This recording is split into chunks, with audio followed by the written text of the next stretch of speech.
अस्सलाम वालेकुम स्टूडेंट्स, क्या हाल है जी आपके। उम्मीद करता हूँ आप ठीक होंगे। Welcome to the computer services academy. Assistant Baitul Maal club paper 13/7/2025 को पंजाब पब्लिक सर्विस कमीशन की तरफ से कंडक्ट किया गया। आप लोग ये पेपर देकर आ चुके हैं। तो थोड़ा सा पेपर लेट इसलिए अपलोड हुआ क्योंकि मुझे इसके पूरे 100 मार्क्स अपलोड करने थे। तो जैसे ही 100 मार्क्स वेरीफाई हुए 100%, तो मैं आपके सामने लेकर आ गया हूँ।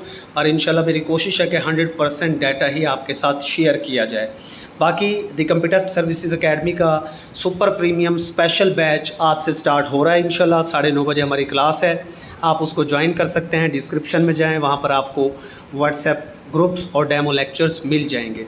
तो पेपर को शुरू करते हैं। यहाँ पर पहला जो क्वेश्चन पूछा गया पीपीएससी की तरफ से वो था NADRA stands for what. NADRA stands for national database and registration authority. बहुत कॉमन क्वेश्चन है, गालबन 2000 में ये अथॉरिटी बनी थी, 2000 में। तो ये भी आपसे अपकमिंग पेपर्स में पूछा जा सकता है, यानी कि मुशर्रफ के दौर में ये बनी थी। ठीक है, तो ये पहला क्वेश्चन था। क्वेश्चन नंबर 2 है who discovered that sun is the centre of solar system not the earth. कौन था जिसने कहा था कि सूरज सोलर सिस्टम का सेंटर है, ना कि अर्थ। तो कॉपरनिकस ने ये कहा था। ये कब कहा था ये भी आपसे नेक्स्ट पेपर्स में पूछा जा सकता है। उसके बाद क्वेश्चन नंबर 3 है the bill of human rights includes. Bill of human rights में क्या होता है जी। तो इसके मुझे ऑप्शंस नहीं मिल सके। बहरहाल जो स्टूडेंट्स से मुझे पता चला बकौल उनके ऑल ऑफ उनमें से जितने भी थे वो सारे करेक्ट थे। आप मुझे कमेंट्स में प्लीज़ बताएंगे कि इसके ऑप्शंस क्या थे। बहरहाल इसमें पॉलिटिकल राइट्स होते हैं, इसमें बेसिक ह्यूमन राइट्स सारे के सारे इंक्लूडेड हैं। Freedom of religion, freedom of speech, तो सारे के सारे ही इसके अंदर आ जाते हैं। एग्जैक्ट क्वेश्चन आप प्लीज़ मुझे बताइएगा ताकि हम इसको डिस्क्रिप्शन में ऐड कर दें। क्वेश्चन नंबर 4 है 30 years war ended through which treaty. जो 30 साल की जंग थी, जो पेरिस अपना जो यूरोप के अंदर चल रही थी और यूरोप में उस जंग की वजह से खाना जंगी थी, उस जंग को ख़त्म किया, वहाँ पर अमन अमान कायम किया, वो कौन सा ट्रीटी था। Treaty of Westphalia. ये भी बार बार आपसे अपकमिंग पेपर्स में भी पूछा जाएगा। एंड आई थिंक ये 1648 में गालबन हुआ था। इसको भी आप प्लीज़ चेक कीजिएगा। उसके बाद क्वेश्चन नंबर 5 है league of Nations established in which year. ये सवाल अब मुझे कंफर्म नहीं है कि वहाँ किस तरह पूछा गया, इसलिए मैंने 2 तरीके से शामिल किया है। अगर उसने इस्टेब्लिशमेंट की डेट पूछी थी तो 1920 में ये बनी थी। और अगर उसने ये पूछा है कि league of Nations United Nations में कब कन्वर्ट हुई थी तो 1945 में। League of Nations old league थी, ये यूनाइटेड नेशन से पहले यही लीग थी, बट ये नाकाम हो गई चूँकि वर्ल्ड वार 2 इसके होते हुए हो गई, इसलिए फिर इसकी जगह पर यूनाइटेड नेशंस बन गई थी 1945 में। तो जो भी इनमें से सवाल वहाँ पूछा गया वो आप उसके अकॉर्डिंगली उसको चेक कर लीजिए। क्वेश्चन नंबर 6 है which organization deals with tourism and its related matters. तो वर्ल्ड टूरिज्म ऑर्गेनाइजेशन जो है वो डील करती है टूरिज्म के हवाले से। It is also termed as UN tourism. इसे यूएन टूरिज्म भी कहा जाता है because it is relevant to United Nations. मतलब जो वर्ल्ड टूरिज्म के ऑर्गेनाइजेशन है ये बेसिकली यूएन के अंडर ही काम करती है, यूएन के अम्ब्रेला के अंडर काम करती है। अगर वहाँ पर क्वेश्चन ये था कि वर्ल्ड टूरिज्म ऑर्गेनाइजेशन किसके साथ मिलकर काम करती है तो यूएन ऑर्गेनाइजेशन है ये।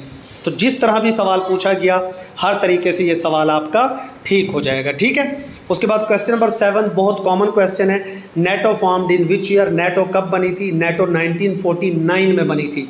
नेक्स्ट पेपर्स में कुछ पूछा जा सकता है किस ट्रीटी के तहत बनी थी, तो वाशिंगटन ट्रीटी आप उसे कहते हैं, उसके तहत ये बनी थी। उसके बाद पाकिस्तान ज्वाइन OIC। पाकिस्तान ने OIC को कब ज्वाइन किया, 1969 में ही ज्वाइन कर लिया था। उसके बाद क्वेश्चन नंबर 9 है which treaty aimed at preventing the spread of nuclear weapons. कौन सा ट्रीटी था जिसके तहत न्यूक्लियर वेपन्स के फैलाव को रोका गया, तो वो था NPT नॉन प्रोलिफरेशन ट्रीटी। बड़ा मशहूर ट्रीटी है। और मज़ीद अगर इसके मुतालिक ये पूछा गया कि ये कब बना था तो इसके ऊपर सिग्नेचर्स किए थे तमाम कंट्रीज़ ने 1968 में, और ये इन्फोर्स हुआ था मार्च 5, 1970 में। मतलब अगर क्वेश्चन पूछा गया कि कौन सा ट्रीटी था जिसने न्यूक्लियर वेपन्स के फैलाव को रोकने की बात की तो वो था NPT नॉन प्रोलिफरेशन ट्रीटी। और अगर ये पूछा गया था कि जी सिग्नेचर्स कब हुए तो 1968 में। और अगर ये पूछा गया था कि एनफोर्स कब हुआ था तो 5 मार्च 1970। तो मैंने यहाँ पर 2-3 सवालों के आपके जवाब दे दिए। जो भी पेपर में पूछा गया उसके अकॉर्डिंगली आप उसको चेक कर लीजिए प्लीज़। उसके बाद क्वेश्चन नंबर 10 है, which Russian leader supported two nation theory in subcontinent. कौन सा रशियन लीडर था जिसने सब कॉन्टिनेंट में टू नेशन थ्योरी जो चल रही थी कांग्रेस और मुस्लिम लीग के बीच, उसको सपोर्ट किया था। तो बेसिकली कुछ सोर्सेज पर इसका जवाब स्टालिन मिलता है, बट जब मैंने इसको सर्च किया है मुख्तलिफ सोर्सेज से तो कोई इस तरह के रेलेवेंट सबूत नहीं मिलते कि किसी रशियन लीडर ने टू नेशन थ्योरी को सपोर्ट किया हो। तो अगर वहाँ पर नन ऑफ दीज ऑप्शन था तो वही करेक्ट होगा। उसके बाद polio virus is called, basically जो पोलियो वायरस है उसे कहते भी पोलियो वायरस ही हैं, लेकिन ये क्या है, किस टाइप का है वायरस है। It is a positive syndrome RNA, it is a positive syndrome RNA, it is a positive syndrome RNA। ठीक है जी। उसके बाद क्वेश्चन नंबर 12 है, हु डिस्कवर्ड बैक्टीरिया। बैक्टीरिया किसने दरियाफ्त किया था? लियोन हुक ने बैक्टीरिया दरियाफ्त किया था। उसके बाद क्वेश्चन नंबर 13 है, cooking gas is a mixture of. Cooking gas किन दो गैसेस का मिक्सचर है? तो इसमें ब्यूटेन और प्रोपेन दो पाए जाते हैं। बहुत कॉमन क्वेश्चन, बहुत मशहूर क्वेश्चन, बार बार पूछा जा चुका है। Question number 14, gap in railway tracks use to. Railway tracks में जो गैप है वो क्यों रखा जाता है? To avoid expansion due to heat. गर्मियों के अंदर इनकी एक्सपेंशन होती है, कुछ हर चीज़ गर्मियों में फैलती है, तो फैलने के दौरान अगर ये इनके दरमियान फासला नहीं रखा जाएगा तो कोलैप्स हो सकता है, हादसात हो सकते हैं। So to avoid expansion due to heat is the correct answer. उसके बाद क्वेश्चन नंबर 15 है, हु डिस्कवर्ड होम्योपैथी। होम्योपैथी को किसने डिस्कवर किया था? तो इसका करेक्ट आंसर है सैमुअल हैनीमैन इन 1755। अगर उसने ईयर पूछा तो नेक्स्ट टाइम आप बता सकते हैं 1755 सैमुअल हैनीमैन ने डिस्कवर की थी होम्योपैथी। ठीक है जी।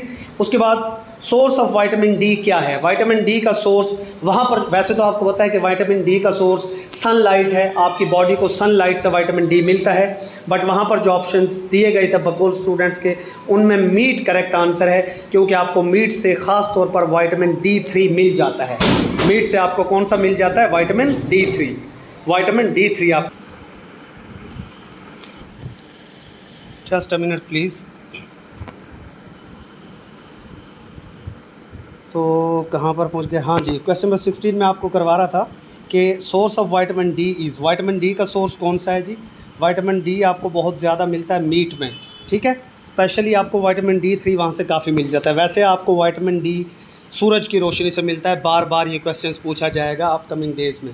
Question number 17, what is the double walled membrane surrounding the lungs called pleura. तो ये जो पेलेरा है ये आपके लंग्स को सराउंड करता है। अगर क्वेश्चन ये पूछा गया था कि जी पेलेरा किस चीज़ को सराउंडिंग करता है तो वो लंग्स है, और अगर लंग्स के गिर्द कौन सी वॉल मेम्ब्रेन है डबल, वो कौन सी है जी? पेलेरा। तो ये आपका करेक्ट आंसर हो जाएगा। उसके बाद इंग्लिश का एक क्वेश्चन आया, ये स्टूडेंट भी मुझसे एक दो पूछ रहे थे कि सर ये हैज़ क्यों यहाँ पर आया है? My friend and benefactor has died. तो देखिए माई फ्रेंड एंड बेनिफैक्टर, ये उसी का जो दोस्त है वही उसका चाहने वाला, उसका बेनिफैक्टर था, उसका वेल विशर था। हैज़ डाइड इसलिए आया है। देखिए याद रखिए, जब भी यहाँ पर फॉर एग्जांपल होता my friend and my benefactor, यानी दोनों के साथ अलग अलग ये माई लगा होता तो ये दो अलग लोग होते। या फॉर एग्जांपल आप कहें कि the father and a friend, मतलब दोनों के साथ अलग अलग आर्टिकल हों तो भी वो अलग अलग बंदे होते, लेकिन दोनों के साथ माई सिर्फ एक बार यूज़ हुआ है तो ये एक ही शख्स के लिए यूज़ हो रहा है। तो ग्रामर के रूल के मुताबिक यहाँ पर हैज़ ही करेक्ट बनेगा। उसके बाद question number 19, she is much taller than I. मैंने महसूस किया है कि पिछले 2, 3, 4 पेपर्स जो PPSC के हुए हैं वहाँ पर इंग्लिश ग्रामर काफ़ी ज़्यादा पूछी जा रही है, और प्लस जो है करंट अफेयर्स भी पूछा गया, और प्लस जियोग्राफी पर बहुत ज़्यादा उसका फोकस है। ठीक है, तो इन 3 सब्जेक्ट्स के ऊपर आपने ज़्यादा अब कमांड करनी है अपनी, इसको ज़्यादा आपने अच्छे तरीके से करना है। She is much taller than I. उसके बाद क्वेश्चन नंबर 20 है, Maria is not working but I am. तो पीछे मारिया इज़ है तो आगे आई एम आ जाएगा। ठीक है, ये करेक्ट हो जाएगा। क्वेश्चन नंबर 21, ब्लू मॉस्क के हवाले से पूछा गया है। Blue mosque is located in. Blue mosque कहाँ पर है? इस्तांबुल में है। मैं थोड़ा जल्दी इसलिए चल रहा हूँ ताकि वीडियो लंबी ना हो। ठीक है, it was build during the rule of Sultan Ahmed I from 1609 to 1616। That's why it is also called Sultan Ahmed mosque. तो ये भी नेक्स्ट आपसे पूछी जा सकती हैं बातें। भाई ब्लू मॉस्क कहाँ पर है? इस्तांबुल में है। इसे किसके दौर में बनाया गया था जी? सुल्तान अहमद वन के दौर में, सुल्तान अहमद वन के दौर में, ठीक है। इसीलिए इसे सुल्तान अहमद मॉस्क भी कहा जाता है। कब से कब तक तामीर हुई है? 1609 से लेकर 1616। अच्छा, असल क्वेश्चन वही है जो मैंने बोल्ड कर रखा है, ये आप ख्याल रखिएगा। आगे एडिशनल इन्फॉर्मेशन वैसे मैंने अपकमिंग एग्जाम्स के लिए लिखी है। Question number 22, which country is located in west of Pakistan? Pakistan के मगरिब में कौन सा मुल्क है जी? ईरान है। और मशरिक में कौन सा है? कमेंट्स में बताना। Question number 23, which first transgender school established in which city? पहला ट्रांसजेंडर स्कूल कहाँ बना था जी? लोधरा में बना था फेब 2019 में। चूँकि मेरी पोस्टिंग लोधरा में रही है लिहाजा मुझे पता है। कुछ लोग मुल्तान या लाहौर बोल रहे हैं, लाहौर वाला तो अब बना था 2021-22 में जाकर, लाहौर करेक्ट नहीं है, लोधरा ही करेक्ट है। पहला ट्रांसजेंडर स्कूल लोधरा में ही बना था। उसके बाद 4 पॉइंट्स एजेंडा कश्मीर के सल्यूशन के लिए, ये भी आपको पता होना चाहिए कि 4 पॉइंट्स फार्मूला कश्मीर के सल्यूशन के लिए परवेज़ मुशर्रफ ने दिया था। 4 पॉइंट्स फार्मूला किसने दिया था? परवेज़ मुशर्रफ ने कश्मीर के सल्यूशन के लिए, गो के उसको इंडिया ने एक्सेप्ट नहीं किया था। Dyarchy system introduced in which act? 1909 में डायरकी एक्ट आया था, दोहरी हुकूमत वाला।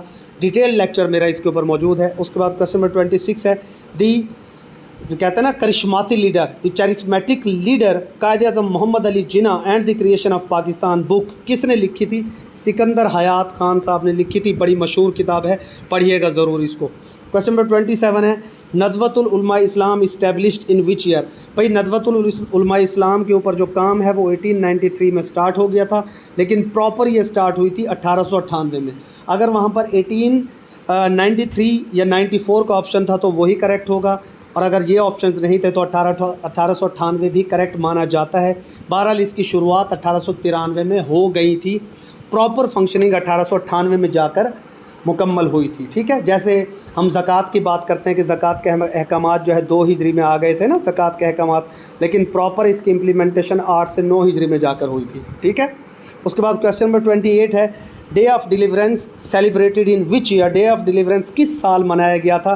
तो ये दिसंबर 1939, 22 दिसंबर 1939 को मनाया था मुस्लिम लीग ने, जब कांग्रेस की वजारतें ख़त्म हुई थी। और ये वो मौका था जब जिन्ना और BR अम्बेडकर साहब ने जॉइंटली एड्रेस किया था एक बहुत बड़े मैस को, बहुत बड़े लोगों के हजूम को भिंडी बाज़ार बम्बे के अंदर, भिंडी बाज़ार बम्बे के अंदर, जहाँ पर दोनों ने क्रिटिसाइज़ किया था कांग्रेस की पार्टी को। हालांकि BR अम्बेडकर ने बाद में इसे जो है ना इंडियन कॉन्स्टिट्यूशन का फादर भी माना जाता है इसको, वो बाद की बातें हैं, ठीक है। ये मैं आपको डिटेल में पढ़ा चुका हूँ लेक्चर्स के अंदर। बहरहाल अपकमिंग डेज़ में ये भी आपसे पूछा जा सकता है कि जिन्ना के साथ किस शख्स ने तकरीर की थी डे ऑफ डिलीवरेंस वाले दिन? तो कायद-ए-आज़म के साथ अम्बेडकर ने तकरीर की थी, और कहाँ की थी? भिंडी बाज़ार बम्बे में, भिंडी बाज़ार बम्बे में। ये भी पूछा जा सकता है अपकमिंग डेज़ में। Question number 29, Port Qasim is in which city? Port Qasim किस शहर में जी? कराची में है। कारगिल वार कब लड़ी गई थी? 1999 में। कारगिल का वार ही वो लड़ाई थी जहाँ पर करनाल शेर खान इनको और लालच जान, इन दोनों को जो है ना क्या कहते हैं आपका हवालदार लालच जान, इन दोनों को क्या मिला था? निशान हैदर मिला था, ठीक है। तो ये भी पूछा जाएगा आपसे। Question number 31, not a valid zoom of Excel? Excel में वैलिड जूम क्या नहीं होता? तो वहाँ पर नन ऑफ दीज करेक्ट था, क्योंकि वहाँ पर 100, 150, 200, 250 दिए हुए थे, क्योंकि 400 तक जूम होता है, 400 तक जूम अलाउ होता है एक्सेल के अंदर। एक्सेल और पावर पॉइंट दोनों में 400 तक अलाउ होता है, और आपका जो वर्ड है या MS वर्ड है जो आपका, वहाँ पर आप 500 तक कर सकते हैं जूम। तो ये आप याद रखिए, बार बार आपसे पूछे जाएंगे। उसके बाद क्वेश्चन नंबर 32 है, तहरीक निस्वां फाउंडेड बाय? तहरीक निस्वां किसने बनाई थी? शीमा करमानी ने ये बनाई थी। तहरीक निस्वां कब बनाई थी? ये अपकमिंग पेपर्स में आपसे पूछा जा सकता है। तहरीक निस्वां पाकिस्तान मूवमेंट वुमेंस के लिए बनाई गई थी 1979 में, 1979। ये वही साल है जब हमारे अपना जो फ़िज़िक्स का नोबेल प्राइज़ मिला था हमारे एक साइंटिस्ट को, ठीक है, डॉक्टर अब्दुल सलाम को। उसी साल ये तहरीक निस्वां बनी थी।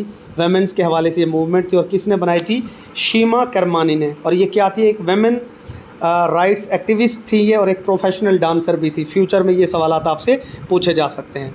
क्वेश्चन नंबर 33 है, Bogra formula presented in which year? Bogra formula किस साल आया था? 1953 में। और ये बोगरा साहब पाकिस्तान के प्राइम मिनिस्टर थे। बोगरा पाकिस्तान के प्राइम मिनिस्टर थे। एक और सवाल भी आपसे पूछा जा सकता है फ्यूचर में कि बोगरा फार्मूला का दूसरा नाम क्या था, तो इसका नाम था कॉन्स्टिट्यूशनल फार्मूला। ठीक है, कॉन्स्टिट्यूशनल फार्मूला भी इसे कहा जाता है, कॉन्स्टिट्यूशनल फार्मूला भी इसे कहा जाता है। ये भी आपसे फ्यूचर में पूछा जा सकता है। तो मैं ज़रा जल्दी इसलिए करवा रहा हूँ ताकि टाइम कम लगे। क्वेश्चन नंबर 34, आप लोग अपने आंसर चेक करते जाएं बस। How many members were in Shimla deputation, Shimla deputation में कितने मेंबर्स थे जी? 35 थे टोटल। इसको सर आगा खान ने लीड किया था और इसकी बेसिक डिमांड थी सेपरेट इलेक्टोरेट मुसलमानों के लिए लेना। उसके बाद question number 35, glimpses of world history a book was written by Jawaharlal Nehru. Glimpses of history एक बड़ी मशहूर किताब है, किसने लिखी थी? जवाहरलाल नेहरू ने लिखी थी।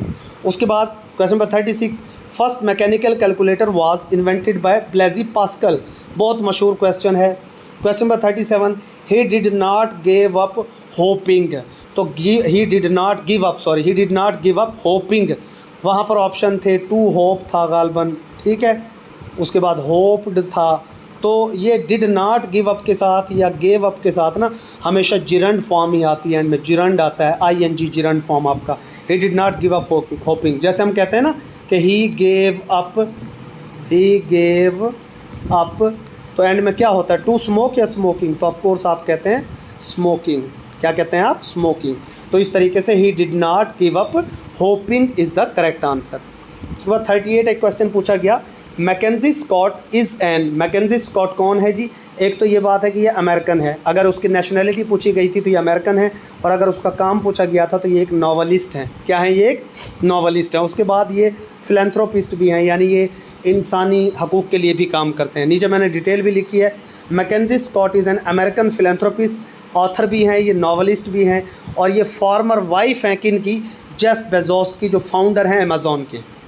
ये भी आपसे नेक्स्ट पूछा जा सकता है किसी पेपर में कि मैकेंजी स्कॉट का क्या ताल्लुक़ था जेफ बेजोस कौन है जो अमेज़ॉन का फाउंडर है? ये बड़ा मशहूर क्वेश्चन है, तो ये उसकी वाइफ रही हैं। और नेक्स्ट आपसे ये भी पूछा जा सकता है कि इनका मशहूर नावल कौन सा है, तो ये इनका मशहूर नावल है जी the testing of Luther Albright, the testing of Luther Albright, जो इन्होंने 2005 में शाये किया था या लिखा था। तो ये मशहूर मालूमात मैंने यहाँ पर ऐड कर दी, ये फ्यूचर में अपकमिंग एग्जाम्स में पूछी जा सकती हैं। Question number 39, famous headworks on Ravi river कौन कौन से हैं जी? बलोकी हेडवर्क, सिधनाई, दोनों ही उसके ऊपर मौजूद हैं, तो बोथ वहाँ पर करेक्ट आंसर बनता था। क्वेश्चन नंबर 40, किरथार रेंज कौन से प्रोविंसेस में है? सिंध और बलूचिस्तान दोनों में ही इसका हिस्सा पाया जाता है किरथार माउंटेन रेंज का।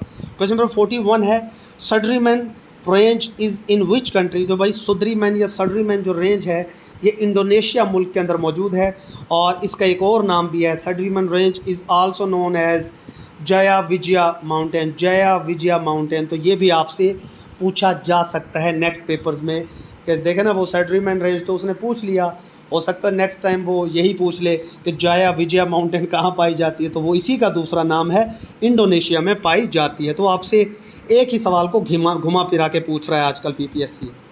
42, Indus water treaty brokered by, आपको पता है कि इंडस वाटर ट्रीटी 1960 में हुआ था, बहुत मशहूर है ये। कहाँ हुआ था? कराची में हुआ था।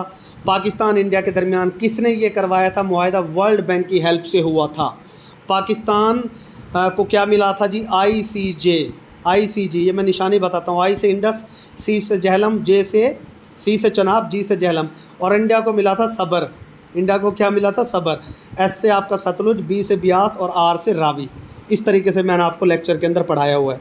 तो बहरहाल वहाँ पर जो सवाल पूछा गया कि इंडस वाटर ट्रीटी किसने किसने इसकी तर्जुमा, अपना थर्ड पार्टी कौन बना था पाकिस्तान इंडिया के दरमियान? वो वर्ल्ड बैंक बना था। 43, माइकल फिलिप्स जो है बड़ा मशहूर ये एक ओलंपियन है, ये इसने जो है ना कितने टोटल मेडल्स जीते हुए हैं अब तक? टोटल इसने 28 जीते हैं, और इसके अंदर 23 गोल्ड मेडल्स भी शामिल हैं। नेक्स्ट टाइम ये भी पूछा जा सकता है कि टोटल गोल्ड कितने जीते हैं इसने ओलंपिक्स में? 23 गोल्ड जीते हैं, बट आई थिंक पेपर में उसने पूछा था कि टोटल कितने जीते हैं, तो वो 28 करेक्ट आंसर है। इसकी ये किस मुल्क का है, ये मुझे कमेंट्स में आप प्लीज़ बताएंगे। तो question number 44, grand Jamia Masjid Karachi कब कंप्लीट हुई थी? अगर उसने कंप्लीशन का पूछा है तो भाई ये कंप्लीट 2022 में हुई थी और स्टार्ट हुई थी 2015 में। अब ये एग्जैक्ट क्वेश्चन पेपर में क्या पूछा गया था प्लीज़ आप मुझे कमेंट्स में बताएंगे। हम जो क्वेश्चन में थोड़ी बहुत, चूँकि ज़ाहिर है मुझे स्टूडेंट से ही ये पेपर मिला है, अगर किसी क्वेश्चन की स्टेटमेंट में कोई तरमीम करनी हुई तो डिस्क्रिप्शन के अंदर हम 100 के 100 क्वेश्चंस को थोड़ा सा मॉडिफाई करके डाल देते हैं, फर्स्ट कमेंट में भी डाल देते हैं आप लोगों के लिए। तो आप प्लीज़ मुझे कमेंट्स में बताइएगा कि एग्जैक्ट क्वेश्चन उसने क्या पूछा था। मुझे जो मिला वो यही मिला कि ग्रैंड जामिया मस्जिद कराची कब बनी थी, तो भाई 2015 में ये शुरू हो गई थी बनना, 2022 में ये कंप्लीट हुई थी। ठीक है, तो अगर वहाँ 2015 था तो 2015 ठीक है, और अगर ये वाला ऑप्शन था तो ये ठीक होगा। 45 Quaid-e-Azam was appointed as 3rd presidency magistrate in Bombay in which year, तो भाई 1900 में ये बने थे और बॉम्बे में बने थे। ठीक है, ये याद रखिएगा। Question number 46 bhangra is a dance related to the people of which province, bhangra तो पंजाबियों का मशहूर डांस है भाई।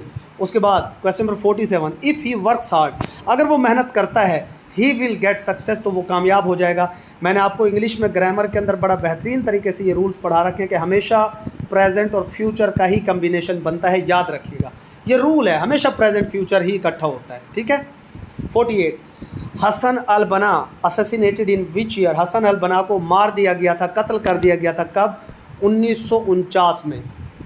इजिप्ट से इनका ताल्लुक़ था और इनके कत्ल का इल्ज़ाम इजिप्टियन सीक्रेट पुलिस के ऊपर ही लगाया जाता है। बेसिकली ये एक टीचर थे, ये एक स्कूल टीचर थे, ये एक स्कॉलर भी थे और ये मुस्लिम यूनिटी का इनको अलंबरदार माना जाता है। अपकमिंग पेपर्स में आपसे पूछा जा सकता है कि हसन अल बना का बेसिकली प्रोफेशन क्या था। ये एक टीचर और स्कॉलर थे। नेशनलिटी क्या थी, इजिप्ट से इनका ताल्लुक़ था और इजिप्ट की सीक्रेट पुलिस के ऊपर ही इनके कत्ल का इल्ज़ाम है।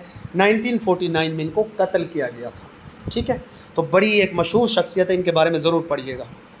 49 first ruler who recognised caliphate, जिनको खलीफा ने रिकग्नाइज़ किया था वो कौन थे जी, इल्तमिश साहब थे, सुल्तान Iltutmish. He was 3rd ruler of the Delhi सल्तनत and first to receive investiture from the Abbasid caliphate. अब्बासिया खिलाफत ने इनको ये समझ लें कि मंजूर कर लिया था इनकी हुकूमत को, अब्बासिया खिलाफत ने। ठीक है, वैसे ये दिल्ली सल्तनत के तीसरे बादशाह थे, ये भी जहन में रखिएगा, लेकिन ये वो पहले रूलर थे दिल्ली सल्तनत के जिनकी हुकूमत को अब्बासिया खिलाफत ने तस्लीम किया था, रिकग्नाइज़ किया था। जैसे आपकी डिग्री HEC से रिकग्नाइज्ड है ना, तो इसी तरह अब्बासिया खिलाफत ने इनकी जो रूलरशिप थी उनको रिकग्नाइज़ कर लिया था, इल्तमिश साहब की। तो ये इनके लिए बहुत बड़ी बात थी। ठीक है, उस ज़माने में। तो ये मैंने मज़ीद एक्स्ट्रा डिटेल भी ऐड की है ताकि बाद में आपको पता चले कि इनकी जो खिलाफत है उसको इनकी जो रूलरशिप है उनको किस खिलाफत ने रिकग्नाइज़ किया था, अब्बासिया खिलाफत ने। ये भी इंपॉर्टेंट क्वेश्चन है। ये भी पूछा जा सकता है ना कि अल्तमश जो है ये जब बादशाह बने हैं दिल्ली सल्तनत के, उस वक्त कौन सी खिलाफत चल रही थी, तो अब्बासिया ख़ानदान की हुकूमत उस वक्त चल रही थी। ये भी सवाल आपसे पूछा जा सकता है। उसके बाद कारे सिस्टम, जैसा कि हमारे बलूचिस्तान में होता है, ईरान के अंदर कौन सा है, कन्नात। ठीक है, ईरान के अंदर। उसके बाद माइकल एंजेलो जो पेंटर था, इसका किस मुल्क से ताल्लुक़ था, इटली से। She is standing bye her friend, she is standing bye her friend, बड़ा मशहूर सवाल है। प्रेपोजिशन मैंने आपको प्रेपोजिशन में पढ़ाया हुआ है। Question number 53 nowadays dash attacks are common in politics and people do not bother to tell lies. आजकल स्लैंडरस अटैक्स बड़े कॉमन है। स्लैंडरस का मतलब होता है बहुतान लगाना। ठीक है, स्लैंडरस का क्या मतलब है, बहुतान लगाने वाले जो अटैक्स हैं ना, वो सियासत में बहुत कॉमन हो चुके हैं। लोग झूठ बोलते हुए बिल्कुल नहीं कतराते। ठीक है, तो यहाँ पर स्लैंडरस आना था, नाउअडेज स्लैंडरस अटैक्स। और अगर ये वाली खाली जगह उन्होंने बनाई है इज़ आर, तो यहाँ पर आर आना था। ठीक है, तो अगर आर वाली जगह खाली थी तो आर आना था, ये वाली जगह खाली थी तो स्लैंडरस अटैक्स आना था। Question number 54 deepest point in Atlantic ocean.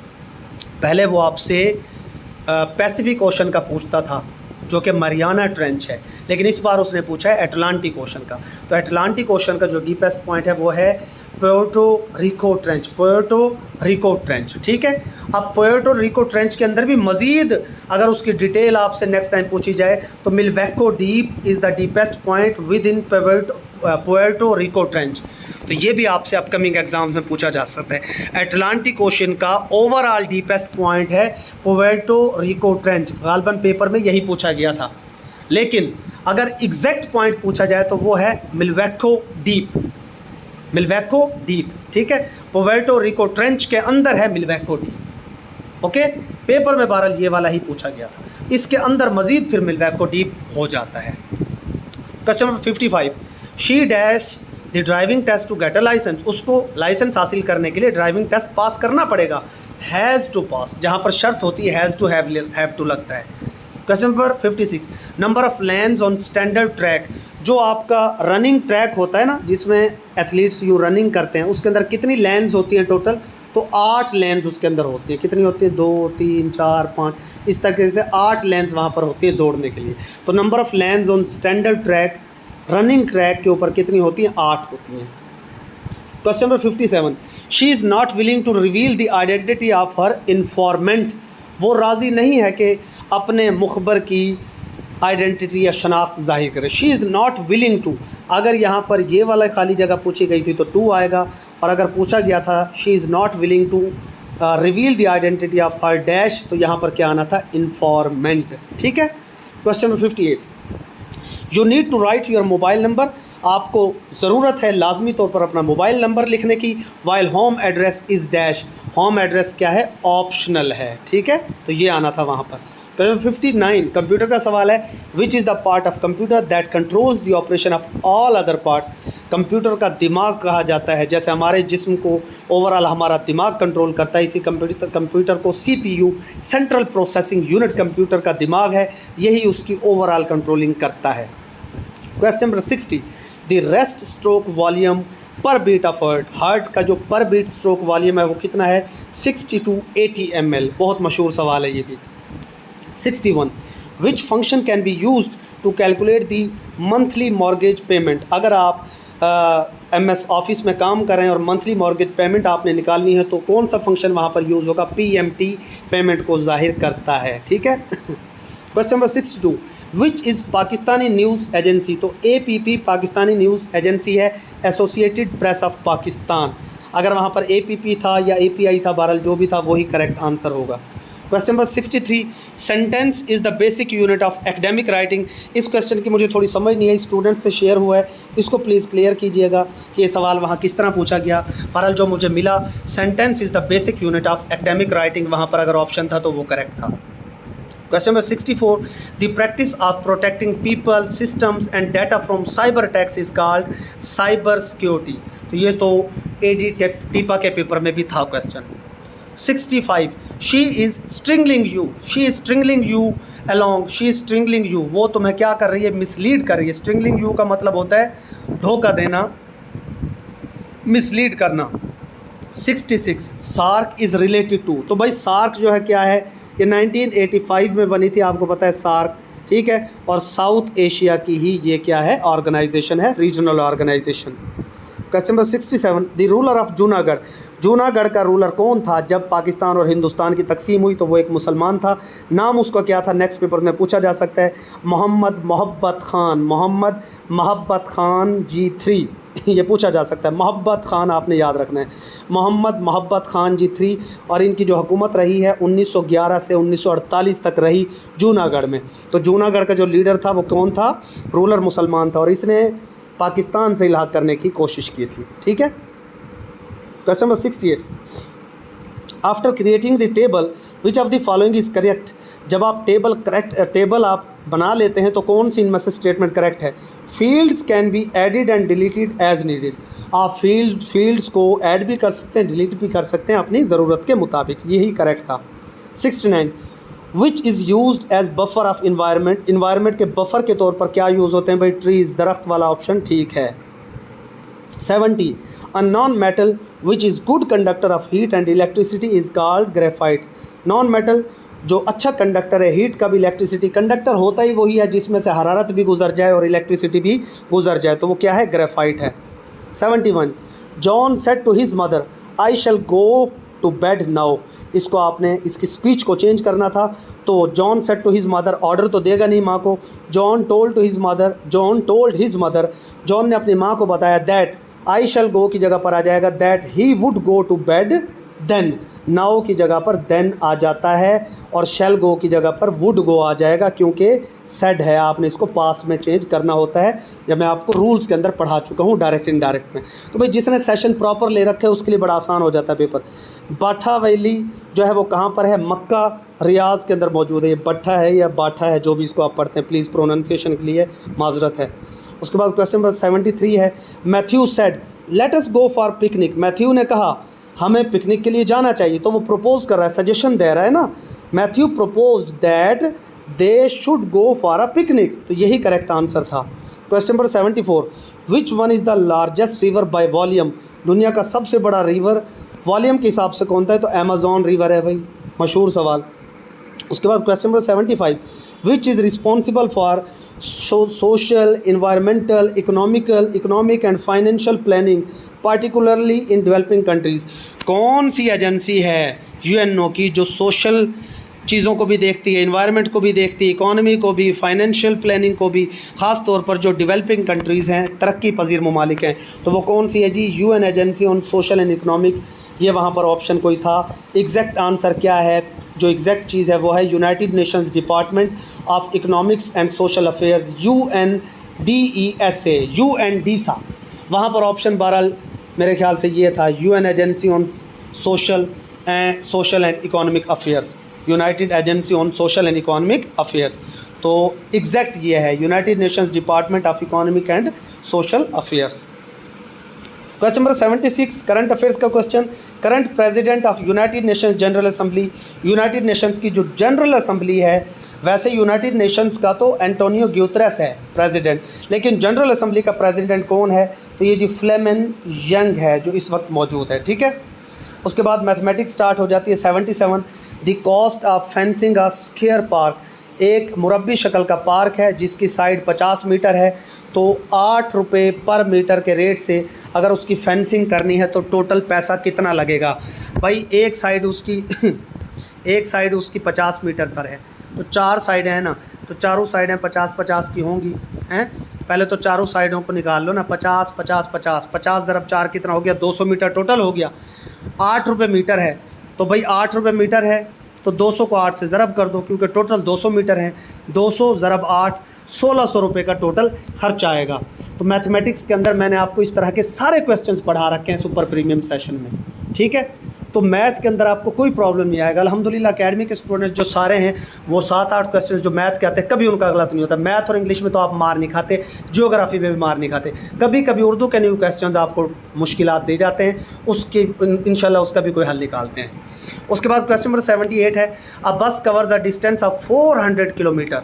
400 kilometre तय करती है बस with a speed of 20 kilometre per hour. Speed कितनी है? 20 किलोमीटर पर घंटा।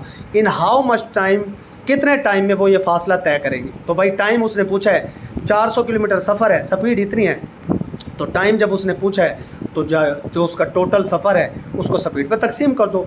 400 तकसीम 20 यानी कि टोटल 20 घंटे लगेंगे उसको सिंपल। उसके बाद ये 79 क्वेश्चन था, 0.085 में से माइनस करना था 0.017 को, तो 0.068 आना था। आसान क्वेश्चन था ये। क्वेश्चन नंबर 80 थोड़ा सा मुश्किल क्वेश्चन था कि जी 8.73 का क्यूब है जमा 4.273 का क्यूब प्लस ये इसका स्केयर माइनस ये फिर इसको ज़रब और ये स्केयर, इस सब के ऊपर आपने ये आइडेंटिटी वाला फार्मूला आप यूज़ कर सकते थे। लंबा है थोड़ा सा सवाल, बहरहाल जवाब आना था 800.8, ठीक है। उसके बाद क्वेश्चन नंबर 81 है, a car arrived at a town. ये देखिए पिछले पेपर में ना ये सेम जो है उसने प्रेपोजिशन भी पूछा था ADTPA में, we arrived at railway station, ठीक है, तो यहाँ एट ही आता है। A car arrived at a town, एक कार जो है 15:06 पे यानी 3:06 पर शाम को पहुँचती है। आफ्टर ट्रेवलिंग 5.5 घंटे चलने के बाद। When car started it's journey, तो कार ने अपना सफ़र कब शुरू किया था, ठीक है। वो कह रहे हैं जी 5.5 घंटे तक कार चली है, ठीक है, और पहुंची कितने बजे? 3:06 पर। तो भाई 3:06 पर पहुंची है, 3:06 में से 5.5 घंटे पीछे कर दो, ठीक है, सिंपल। ये 5 घंटे 15 मिनट सॉरी ये पीछे कर दो, तो 9:51 पर पहुँच, दिन में 9:51 पर चली थी। बिल्कुल आसान सा क्वेश्चन है। क्वेश्चन नंबर 82 है, एक ट्राइंगल है XYZ, एक ट्राइंगल है XY ट्रायंगल है जी एक्स वाई जेड, ठीक है। वो कहता है if P Q R mid points of X Y, P Q जो है वो मिड पॉइंट्स हैं एक्स वाई के, एक्स जेड के और वाई जेड के, ये उनके जो है ना मिड पॉइंट्स हैं। तो फिर और ये एक्स वाई की कीमत, वाई जेड की कीमत और एक्स जेड की कीमत कितनी है जी 8 है, सब की कीमत वैल्यू कितनी 8, देन पी क्यू कितना है। तो यार जब उसने कह दिया वो उनका मिड पॉइंट है तो सिंपल सी बात है उनका आधा हो जाएगा, 4 हो जाएगा, डायरेक्ट सोल्यूशन। उसके बाद 83 क्वेश्चन है 16 small is equal to 2 medium plus 1 large. 16 small items हैं आपके पास, जो 2 मीडियम और 1 लार्ज को इकट्ठा करें तो 16 स्मॉल के इक्वल बनता है, ठीक है। तो वो कहता है इसी तरीके से 4 स्मॉल और 1 मीडियम को मिलाओ तो वो 1 लार्ज के इक्वल बनता है। तो वो कहता है 1 लार्ज कितने स्मॉल के इक्वल होगा, 8 स्मॉल के, 8 स्मॉल के। तो बहरहाल ये IQ का क्वेश्चन है, थोड़ा टाइम लगेगा, ये ग्रुप के अंदर मैं शेयर कर दूंगा आपको इसकी डिटेल। क्वेश्चन नंबर 84, वो कहता है जी इनिशियल टेम्परेचर T था आपका, इंक्रीज़ हुआ इसमें D एवरी m मिनट्स, ठीक है। Time is equal to x minutes, तो चेंज कितना है dx over m, final temperature कितना होगा T plus dx over m, इसका करेक्ट आंसर था वहाँ पर। नेक्स्ट क्वेश्चन 85 है शीमा का हजूर पाक सल्लल्लाहु अलैहि वसल्लम की, अच्छा ये जो सवाल है ना पीछे वाला, ये मैंने आपको टाइम स्पीड वाले में बड़ा डिटेल से इस तरह के सवाल करवा रखे हैं। क्वेश्चन नंबर 85 है शीमा का हजूर पाक सल्लल्लाहु अलैहि वसल्लम से क्या ताल्लुक़ था। शीमा का हजूर पाक सल्लल्लाहु अलैहि वसल्लम से रज़ाई बहन थी वो आपकी, ठीक है। हज़रत हलीमा जो थी आपकी रज़ाई माँ, उनकी ये बेटी थी हज़रत शीमा, और जब ये आप सल्लल्लाहु अलैहि वसल्लम से मिलने के लिए आई थी तो आपने अपनी चादर मुबारक, अपनी कमली मुबारक इनके लिए बिछा दी थी, इनके इकराम के लिए, ठीक है। उसके बाद 86 सवाल है 206 हिजरी में कौन से इमाम की पैदाइश हुई है। हज़रत इमाम मुस्लिम की, हज़रत इमाम मुस्लिम की। पिछले पेपर में पूछा गया था हज़रत इमाम शाफ़ी के मुतालिक कि जो हज़रत इमाम शाफ़ी थे वो किसके शागिर्द थे, वो इमाम मालिक के शागिर्द थे। और इमाम मालिक कहाँ पैदा हुए थे, गालबन मदीना में पैदा हुई थी। पिछले पेपर का क्वेश्चन था। क्वेश्चन नंबर 87 है शराब नोशी की सज़ा 80 कोड़े किसने रखी थी। हज़रत उमर रज़ियल्लाहु ताला अन्हु ने। 88 खंदक खोदने का मशवरा किसने दिया था। हज़रत सलमान फ़ारसी रज़ियल्लाहु ताला अन्हु ने। क्वेश्चन नंबर 89 किताब खरूज किस किताब से मुताल्लिक़ है। तो तौरात की एक किताब से, तौरात से ही इसका ताल्लुक़ है। ये यहाँ पर डिटेल मैंने शामिल कर दी है, यहाँ पर मैं पढ़ देता हूँ आपके लिए। किताब खरूज यहूदी मज़हब की मुक़द्दस किताब खरूज है, जो तौरीत की दूसरी किताब है। तौरेत की ये किताब बनी इसराइल के मिस्र से निकलने और इनके सहरा में सफ़र करने की तफसीलात बयान करती है। इस किताब में मूसा अलैहिस्सलाम की ज़िंदगी और इनकी क़ियादत में बनी इसराइल को दरपेश वाक़यात, जितने भी जो मसाइल थे उन सब का जिक्र है। जब मूसा अलैहिस्सलाम के साथ उनकी कौम निकली थी, ठीक है, बनी इसराइल की, ये वो लाडली कौम थी जिसके ऊपर बादल साया किए रखता था, मनो सलवा आसमान से उतरता था, और ये फिर भी जो है ना नखरे करते थे। लाडली उम्मत, लाडली कौम थी अल्लाह ताला की। तो किताब खरूज का ताल्लुक़ किससे है, तौरात की किताब। क्वेश्चन नंबर 90 हज़रत खालिद बिन वलीद इस्लाम कबूल करने के बाद सबसे पहले किस गज़वा में शरीक हुए। गज़वा मोत्ता में, और गज़वा मोत्ता में ही इनको सैफुल्लाह का टाइटल मिला था अल्लाह ताला की तलवार का, नबी पाक की तरफ से। उर्दू के सवालात शुरू हो गए 91 से। दर्ज झील में से जी कौन सा जुमला दुरुस्त था। पढ़े न लिखे नाम मोहम्मद फ़ाजिल, पढ़े न लिखे नाम मोहम्मद फ़ाजिल। जामे में फूला ना समाना, इस मुहावरा का क्या मतलब है। बहुत ज़्यादा खुश होना, निहायत खुश होना। क्वेश्चन नंबर 93 हफ्त खां सर करना से क्या मुराद है। हफ्त खां सर करना का मतलब होता है कोई मुश्किल काम करना। वहाँ पर गालिबन मुश्किल सफ़र तय करना का ऑप्शन था, लिहाजा ये भी ठीक है। दारुल मुसन्नफ़ीन आज़मगढ़ के बानी कौन थे। अल्लामा शिबली नुमानी। पास पेपर्स का रिपीटेड क्वेश्चन है। हच्चर मच्चर करना, मेरे ख्याल ये हच्चर मच्चर था, बच्चर मच्चर नहीं। हच्चर मच्चर करना का क्या मतलब है, तामुल करना या टाल मटोल करना। किसी काम में मलिका हासिल होना से क्या मुराद है, किसी काम में महारत होना। कहते हैं ना उसको इस काम में मलिका हासिल है, तो महारत हासिल है।